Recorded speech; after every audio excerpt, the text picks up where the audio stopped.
Okay, today is a very similar lesson to what we learned last week. We were adding like fractions, so today is just subtracting like fractions. Just remember that like fractions are fractions that have the same denominator. For example, here on page 659, so again, we're on page 659 if you want to take out your book and your pencil. This would be an example of two like fractions, 7/10 minus 3/10, because both of them have 10 as the denominator. The question says about 7/10 of Earth's surface is covered by oceans. The Pacific Ocean is the largest ocean and covers about 3/10 of Earth's surface.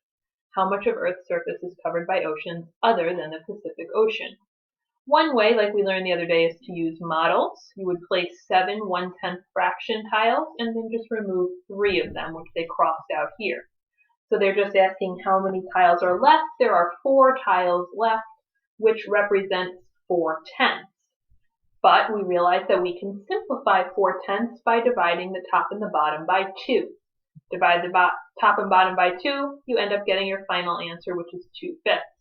Or you could do it this way without drawing models. You could just subtract the numerators and you keep the denominator the same. Remember, we do not subtract or add the denominators. We keep them the same. So 7 minus 3 is 4. You would get 4/10. When you write it in simplest form, you end up getting 2/5. So 2/5 of Earth's surface is covered by oceans other than the Pacific Ocean.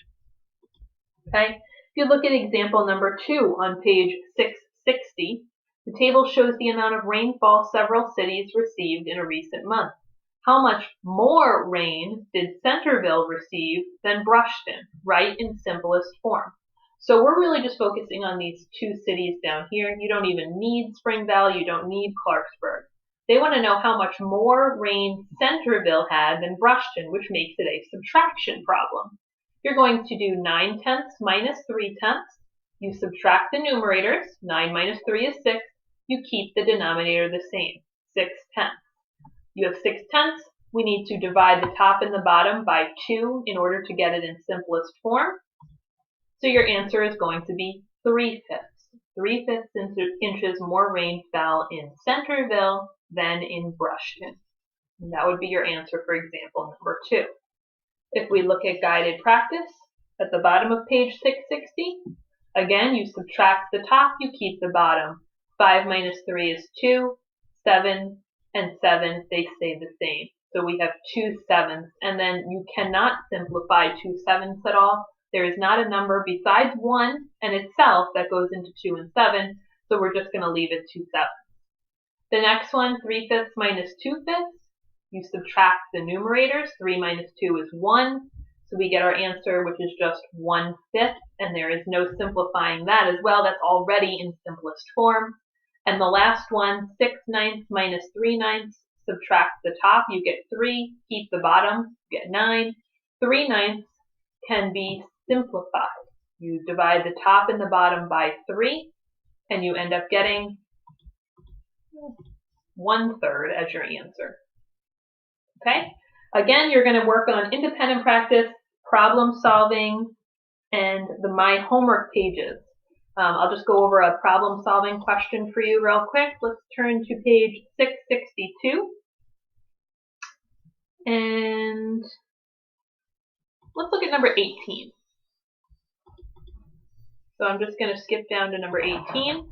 And it says, Chris spent 5/6 hours drawing and 2/6 hours reading. How much more time did he spend drawing than reading? Write in simplest form. So when it says how much more time did he spend, you need to realize that you're subtracting there. Okay, we want to know how much plus 2/6 is equal to 5/6. So we subtract the top. 5 minus 2 is 3. You keep the bottom at 6. We have 3/6. If you want to write it in simplest form, you divide the top and the bottom by 3.